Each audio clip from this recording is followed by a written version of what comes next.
And I am going to tell you one, and listen carefully. We are not finished from God's justice about the sin of abortion. Because the cry of our children are crying from the womb of their mother for justice.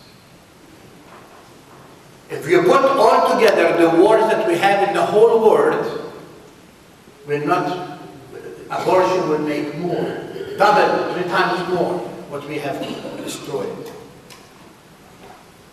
After we discuss the married life, which really the mutual love of a husband and wife, and the effect of that love is children, we know that if somebody is going to give you a gift, what do? You come closer to him to receive the gift, do you not? And as soon as the person is going to hand you the gift, and you are approaching to receive it, he retrieves the gift. And that is what we call it contraceptive. The man wants to say to the wife, I love you, but as soon as love is about to take place, he retrieves. You see why the church condemns all kinds of artificial and all kinds of means that really, because we are not using a woman as a toy. Today, that's what really bothers me. With all the women's lib that we have today, we see that women are being used and they say, hooray! If you see a commercial of a car to be sold, there will be a naked woman on the car. If you want to be social with a gentleman, he will take you to the bar or whatever, and then after he uses you, throw you out. And that is what God did not want. He did not create women to be less than a man. They are equal. And we need to uphold that dignity. What about infantile? Today we are seeing doctors making experiments that they can experiment. Oh dear, you better have an abortion. Because from what we have found in the sound, whatever, that nonsense that they use, your child is going to be Down syndrome. Never heard of it. I have heard many people, and some of them come in for advice, and they also always tell them, let nature take its course. How many times these children are born so healthy, and there is nothing wrong with them? Say, Father, you are going to take the chance to have a Down syndrome child. In your vows of marriage, you say, in good times, in the bad, in sickness, and in health. That's your cross. Bear it. That's what sacrifice means. That's what Jesus taught us by his suffering. Unless you take up your cross and follow me, you have no way with me. Today we are telling doctors to stop this experimental. They are telling mothers whose children are born with Down syndrome to come, inject them, and try to give birth. As soon as the head of the baby comes, they take the brains out for experiment. Do you know that we are less than animals? And we say, well, what's wrong with that?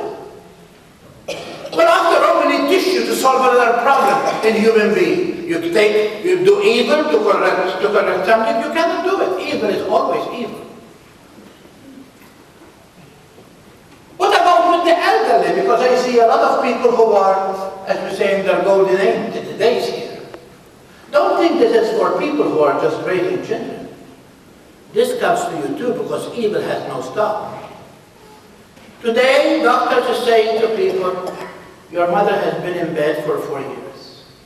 She is on the feeding tube. She has to use, the machine to breathe. And she has no quality of life. Why are you lank in the pain of your mother? One injection. And we let her go in peace. Mercifully. We are hearing these things today. We are making ourselves God. That means that we are controlling life. We are seeing people to say, well, she has no quality of life. What is quality of life? Can you explain to me what quality of life is? Because all of us who have pain here, who has pain here, who have pain here, I have plenty of them. I mean, we have a lot of things that really does not make us, healthy. That means give us an injection.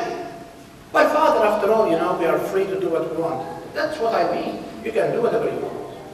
But if you want to listen to what St. Paul is saying to Timothy, and what Jesus is trying to tell us is, we are people of life. We need to stop this culture of death. And we need to stop it from here. Not from there, from here. We begin from here. Each one of us begin. And we need to uphold this dignity of life.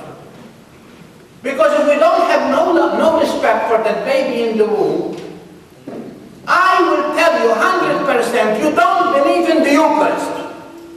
You don't. If you don't respect a life in the womb of a mother, you don't believe that under that wafer there is Jesus. I don't believe that you believe. Because the sacredness in that woman is really God is trying to tell you how big He is and how wonderful He is. And when you believe in that sacredness, you have love for yourself, love for others, and then you have love for Jesus. Because that love begins here. Do to each other what I have done to you. There is the expression of Jesus. What good it is that I preach to you and I be somebody that may am better than you, if I don't take my sleeve and, like you, try to ease the pain of those who are going through a hard time. We call it walk the walk. And we need to walk the walk, dear people. We cannot be pro-choice and be Catholic. It's a contradiction. Many people say, why bishops are telling politicians and those who are pro-life they cannot receive communion if they are public because they are public sinners? Because the bishop has a right. The bishop is the cobra animarum that he has in charge of the souls. And that's why when a bishop appoints a pastor, the pastor makes profession in front of him, publicly and privately, when I sign the document, that you believe in the teaching of the church. And you teach only what the church teaches as teaching, as magisterium. This business, I feel is for the birds. I feel sick today, I feel happy tomorrow. I like X today, I don't like X tomorrow. Our faith is not feeling and liking. Our faith is Jesus Christ was yesterday, today, and tomorrow. And I conclude with the words of St. Paul today. St. Paul said to him, take the norm that comes from the teaching I taught you. Defend this richness, because in truth you will be free. God bless you.